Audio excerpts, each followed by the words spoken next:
est heureux donc de se retrouver ce matin autour de la parole de Dieu. On salue ceux qui nous suivent sur l'Internet et que Dieu vraiment les bénisse.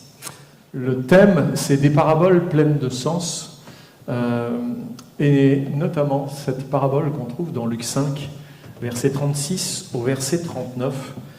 C'est une parabole qui est très intéressante dans son contenu. On va la lire. Il leur dit aussi une parabole, il est donc question de Jésus. Personne ne déchire d'un habit neuf un morceau pour le mettre à un vieil habit. Car il déchire l'habit neuf et le morceau qu'il en a pris n'est pas assorti au vieux. Et personne ne met du vin nouveau dans de vieilles outres. Autrement, le vin nouveau fait rompre les outres. Il se répand et les outres sont perdues. Mais il faut mettre le vin nouveau dans des outres neuves. Et personne, après avoir bu du vin vieux, ne veut du nouveau, car il dit « le vieux est bon ». Sans doute vous avez déjà lu des paraboles, ou cette parabole des habits et des outres que Jésus a enseigné. Et pour bien comprendre cette parabole, il ne faut pas se contenter d'étudier le texte qui en parle. Parfois, on se contente juste de ces quelques versets, on essaye de comprendre ces quelques versets indépendamment de tout ce qui est autour. Il faut souvent aller voir ce qui est autour du texte qu'on étudie pour savoir de quoi ça parle. Et donc, il faut aller voir un peu plus large, et c'est ce que je me propose de faire avec vous dans le cadre de ces plusieurs messages que le Seigneur m'aidera à vous apporter. Il y a des liens de compréhension importants qui se trouvent dans les passages qui précèdent ce texte. Ainsi, nous allons prendre le temps de regarder un peu avant, dans l'évangile de Luc, au chapitre 5, du verset 16 au verset 26, où il est question de la guérison d'un paralytique. Vous allez me dire, mais qu'est-ce que ça a à voir avec la parabole des outres, la guérison du paralytique ? Et puis après, on verra dans Luc, chapitre 5, versets 27 à 35, le récit relatant l'appel de Lévi et le repas dans sa maison. Et finalement, nous reviendrons à notre parabole des outres dans Luc 5, 36, 39, donc lors de la clôture de ces messages. Parlons d'abord de la guérison du paralytique. Luc chapitre 5, verset 17 au verset 26. On va rester sur ce texte ce matin. Un jour, Jésus enseignait. Des pharisiens et docteurs de la loi étaient là, assis, venus de tous les villages de Galilée, de la Judée et de Jérusalem. Et la puissance du Seigneur se manifestait par des guérisons. Jusque-là, tout va bien. Non ? Et voici des gens, portant sur un lit un homme qui était paralytique, cherchaient à le faire entrer et à le placer sous les regards de Jésus. Comme ils ne savaient par où l'introduire, à cause de la foule, et là on voit que ça commence à se compliquer un petit peu, ils montèrent sur le toit et ils le descendirent par une ouverture avec son lit au milieu de l'assemblée devant Jésus. Voyant leur foi, Jésus dit « Homme, tes péchés te sont pardonnés. » Les scribes et les pharisiens se mirent à raisonner et à dire « Qui est celui-ci qui profère des blasphèmes ? Qui peut pardonner les péchés si ce n'est Dieu seul ?» Jésus, connaissant leurs pensées, prit la parole et leur dit « Quelle pensée avez-vous dans vos cœurs ? Lequel est le plus aisé de dire « Tes péchés te sont pardonnés » ou de dire « Lève-toi et marche » ? Or, afin que vous sachiez que le Fils de l'homme a sur la terre le pouvoir de pardonner les péchés, je te l'ordonne, dit-il au paralytique, lève-toi, prends ton lit et va dans ta maison. Et à l'instant, il se leva en leur présence, prit le lit sur lequel il était couché et s'en alla dans sa maison, glorifiant Dieu. Tous étaient dans l'étonnement et glorifiaient Dieu, remplis de crainte. Ils disaient « Nous avons vu aujourd'hui des choses étranges. » parfois, quand on veut comprendre un texte, il n'y a pas mieux qu'un petit dessin. Alors Jésus est dans une maison, il enseigne. Il y a des pharisiens dans cette maison, ils sont assis, ils écoutent, avec des scribes. Et il y a une foule autour de la maison, ils sont là, agglutinés autour de la maison, en train d'essayer d'entendre ce que Jésus est en train de leur enseigner. Donc Jésus est en train de les enseigner. Ils étaient venus de tous les villages et de toute la Galilée, de la Judée et de Jérusalem. Nous avons même une précision textuelle de leur position, puisqu'il est écrit qu'ils étaient tous assis dans la maison. Et nous trouvons une autre information intéressante dans Luc 20, 46, les concernant. Il nous est dit qu'ils aiment se promener en robe longue, être salués dans les places publiques, recherchent les premiers sièges dans les synagogues et les premières places dans les festins. C'est alors que pendant que Jésus enseignait, et là la Bible ne nous dit rien de ce que Jésus enseignait, un paralytique fit son entrée par le toit de la maison. Ok, j'ai fait un petit paralytique sur un lit.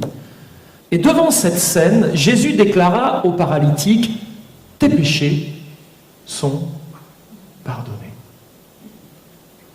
À aucun moment on voit que le paralytique dit, « Seigneur, s'il te plaît, pardonne mes péchés. » Pourtant, Jésus lui dit, « Tes péchés sont pardonnés. » Vous savez, parfois, il y a des actes qui valent des paroles.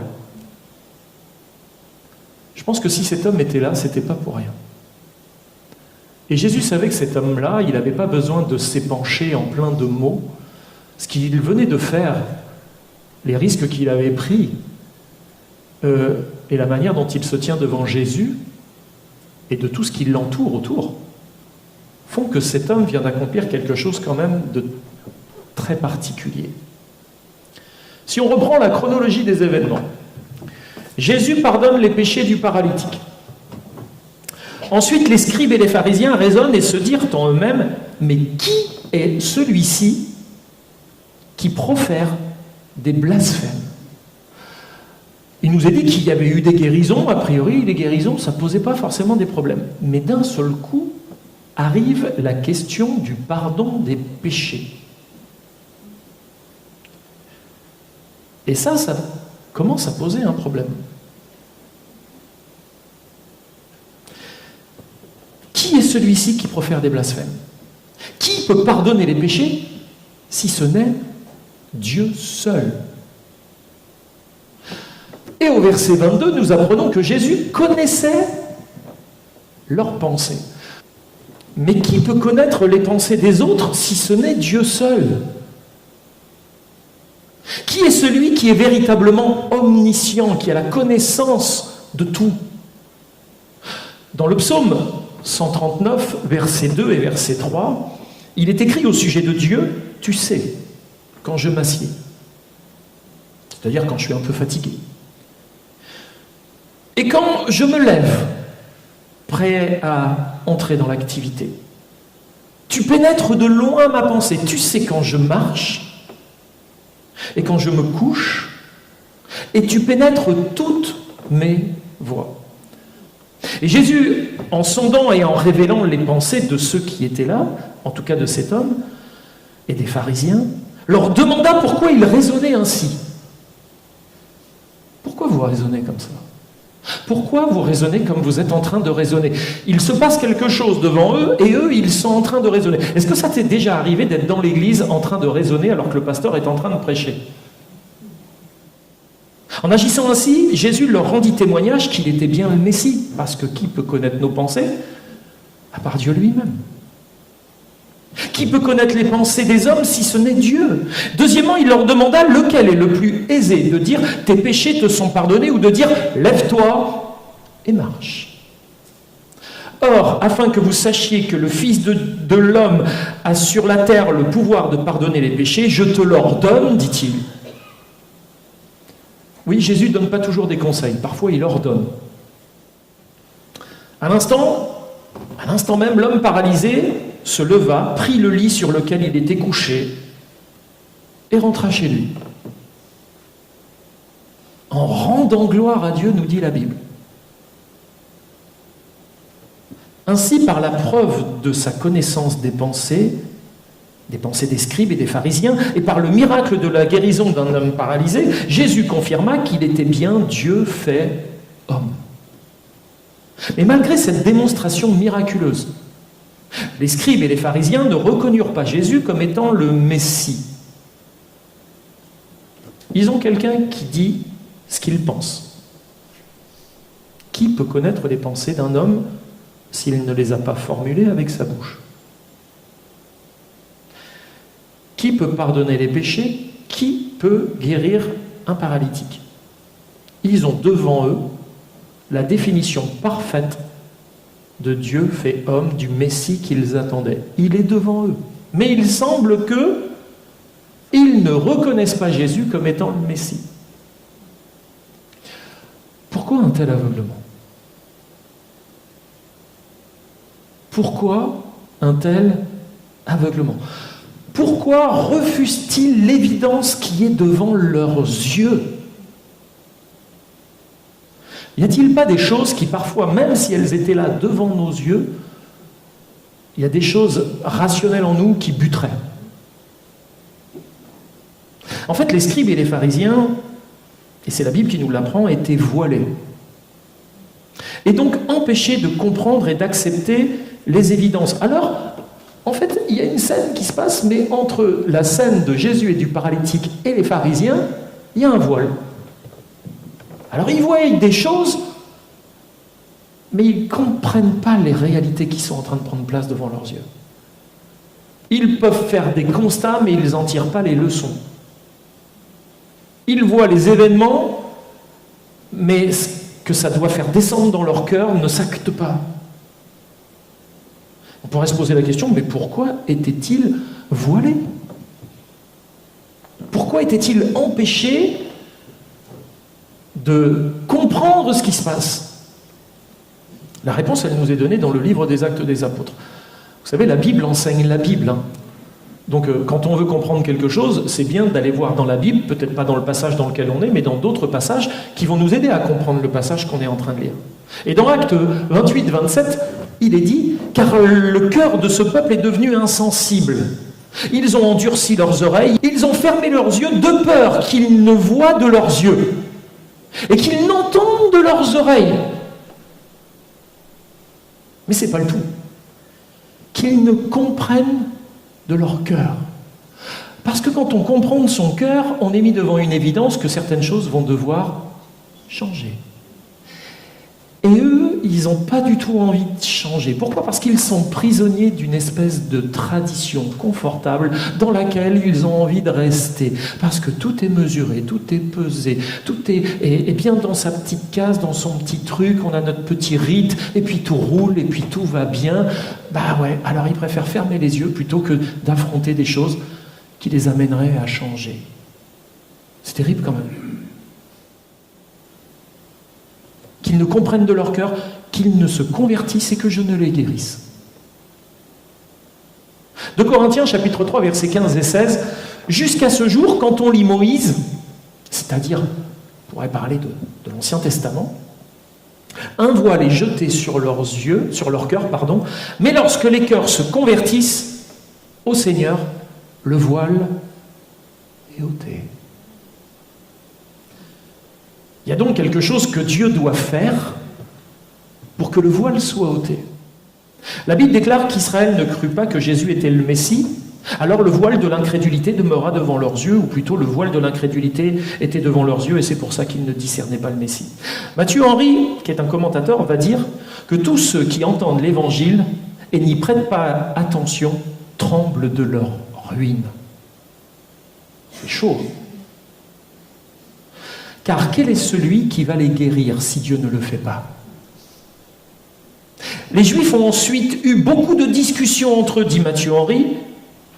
Nombreux sont ceux qui ont de grands raisonnements, mais qui ne raisonnent pas correctement. Ils se trouvent en faute avec l'opinion d'un autre, mais cependant, ils ne cèdent pas à la vérité. Ils ne peuvent pas être convaincus par les raisonnements de ceux qui sont parmi eux sans la grâce de Dieu pour leur ouvrir leur compréhension.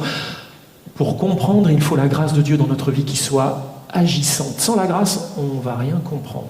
Ou on va comprendre, mais d'une manière tellement sèche et dure qu'on va se servir du texte, non pas pour bénir, mais pour frapper, pour interdire, pour bloquer, pour dominer. Le texte n'a pas été fait pour ça. Il a été fait pour libérer les captifs, pour guérir ceux qui ont le cœur brisé, pour réconforter nos âmes, pour être un phare dans nos ténèbres, une boussole dans nos vies, un baume sur nos plaies. Ils se trouvent en faute avec l'opinion d'un autre, mais cependant ils ne cèdent pas à la vérité. Ils ne peuvent pas être convaincus par les raisonnements de ceux qui sont parmi eux, sans la grâce de Dieu pour ouvrir leur compréhension. Pendant que nous pleurons à cause de tels contempteurs, bon, à cette époque-là, ils utilisaient des mots contempteurs, ça vous va? Ou je dois mettre en français courant? Des dénigreurs, des gens qui dénigrent. Pendant que nous pleurons à cause de tels dénigreurs, nous devons nous réjouir que le salut de Dieu est envoyé à d'autres qui le recevront. Là, vous avez vu, dans cette maison, il y a une foule qui ne reçoit pas le salut. Ils sont assis, ils sont bien, ils ne reçoivent rien. Ils sont bloqués. Et il y a juste un homme qui passe par le toit, et lui, il va tout recevoir. La disposition de cœur joue beaucoup. Hein. Je dirais même c'est le principal. Nous devons nous réjouir que le salut de Dieu est envoyé à d'autres qui le recevront. Et si nous sommes de ce nombre, nous devons être reconnaissants à celui qui nous fait différents. Fin de citation de Matthieu Henry. Pour autant, il est mentionné au sujet du paralytique et d'autres personnes présentes dans Luc 5, 25 et 26. Et à l'instant, il se leva en leur présence, prit le lit sur lequel il était couché et s'en alla dans sa maison, glorifiant Dieu. Tous étaient dans l'étonnement et glorifiaient Dieu. Rempli de crainte, il disait « Nous avons vu aujourd'hui des choses étranges. » Et la scène qui se déroula dans cette maison est des plus étranges et la guérison encore plus étonnante. Et en effet, si on réfléchit à cette scène, nous comprenons qu'il était impossible aux hommes qui portaient le paralytique d'entrer dans la maison. Ils étaient bloqués. Sinon, ils seraient rentrés par la porte. Ils ne pouvaient pas rentrer. Pourquoi? En raison de la foule qui était là autour de la maison. Comme ils ne savaient par où l'introduire à cause de la foule, ils montèrent sur le toit et ils le descendirent par une ouverture avec son lit au milieu de l'assemblée devant Jésus. Il était donc impossible pour cet homme d'être sauvé en passant au milieu de la foule. Au milieu des scribes et des pharisiens. Oui, il aurait dû, vous l'avez compris, traverser la foule à droite, puis traverser toute l'assemblée des pharisiens pour arriver à Jésus. Drôle d'itinéraire, n'est-ce pas? Parfois, pour venir à Jésus, il faut en faire du chemin. Au milieu des hommes, au milieu des pharisiens. Mais ce n'est pas le bon chemin. C'est un chemin rempli d'impossibilités. C'est terrible. Les scribes et les pharisiens incarnaient une certaine forme de légalisme. Ils étaient plus attachés à la loi, au formalisme ou au ritualisme plutôt qu'à l'esprit de la loi. Nous le savons, il est impossible d'être sauvé en passant par les œuvres de la loi. Le paralytique et ses porteurs ont rencontré l'obstacle du légalisme, leur barrant le chemin menant à Jésus. Matthieu 23, 13, « Malheur à vous, scribes et pharisiens hypocrites, parce que vous fermez aux hommes le royaume des cieux. Vous les empêchez quelque part d'entrer. Vous n'y entrez pas vous-même, et vous n'y laissez pas entrer ceux qui veulent entrer. » C'est quand même très particulier, ces pharisiens et ces scribes, l'attitude qu'ils avaient. Ils se réclamaient de la spiritualité, de la loi de Moïse. Ils croyaient dans le Dieu tout-puissant qui avait créé le ciel et la terre, qui avait par dessein d'élection appelé les Juifs à devenir le peuple de Dieu. Et ils sont là en train d'empêcher les gens de rentrer dans le royaume des cieux. Ils n'entrent même pas eux-mêmes.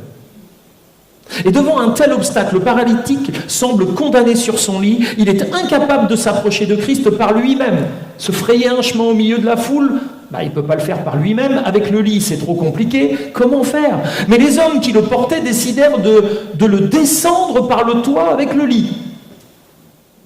Devant un tel obstacle, le paralytique est condamné, mais pourtant, on va le descendre par le toit.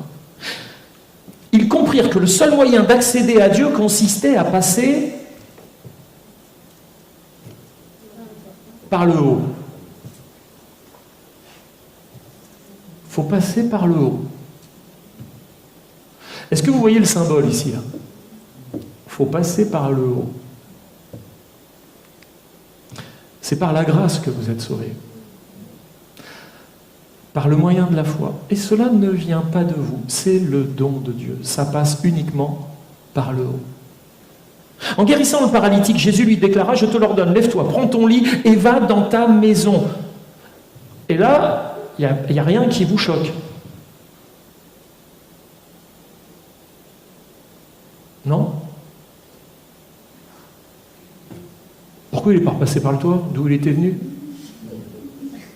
En plus, il n'est plus paralysé, il aurait pu faire une corde lisse et puis monter, puis repartir. Je reviens de par où je suis venu. Généralement, quand on va à Jésus, il faut passer par le haut, mais on ne repart jamais par le même endroit qu'on est venu.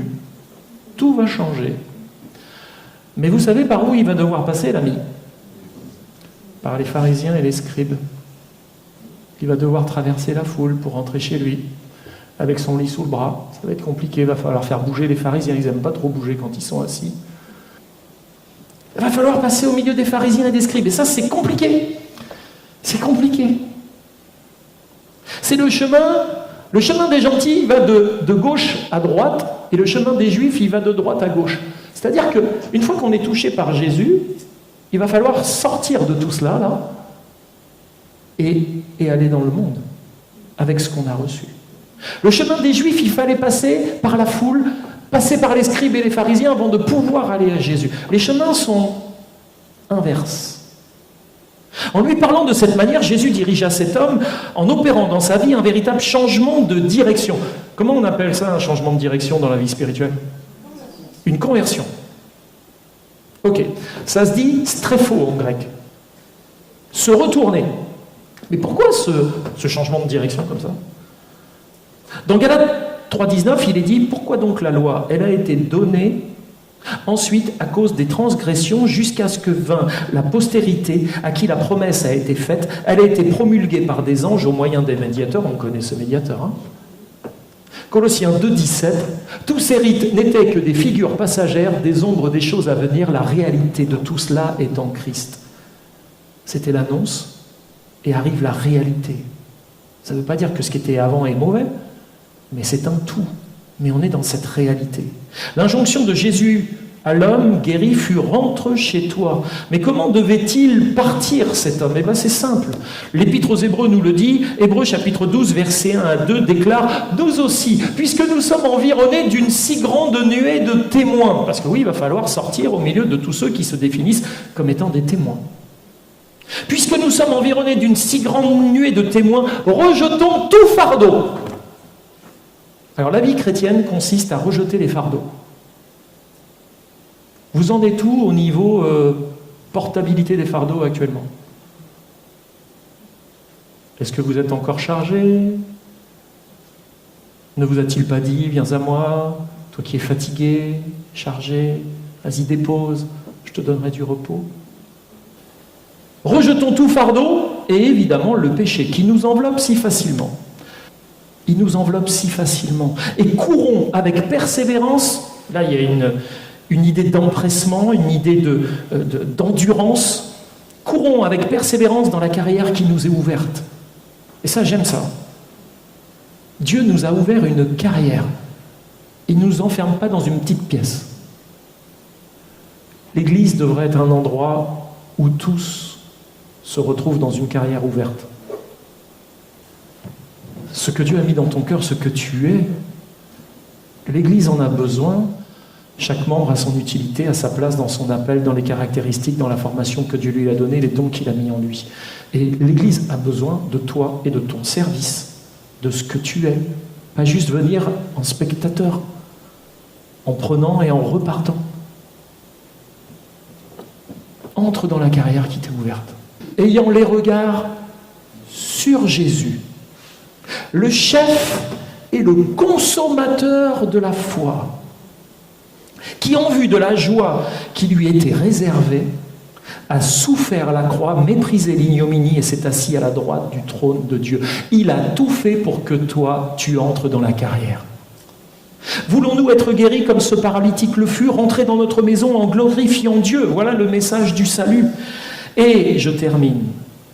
La première leçon que nous pouvons tirer de ce passage est que l'on ne peut s'approcher de Jésus que par la grâce. Et que lorsque nous sommes guéris de la pire des maladies invalidantes, du péché, nous devons vivre notre vie entière en ayant les regards sur Jésus, en nous mettant en mouvement. La deuxième leçon que nous pouvons retenir ici concerne l'attitude des scribes et des pharisiens. Ils furent un obstacle entre cet homme et Jésus.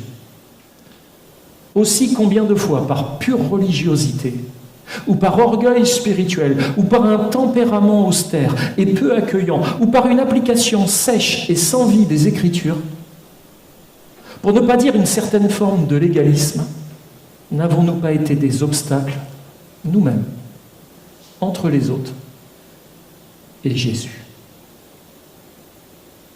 Et là, c'est à chacun de regarder son propre cœur et sa propre vie. N'ai-je pas été un pharisien pour l'autre? Donc ces deux leçons doivent nous permettre de mener une réflexion de fond. Là où nous en sommes à présent, afin de mieux nous positionner devant Dieu et devant les autres. Amen.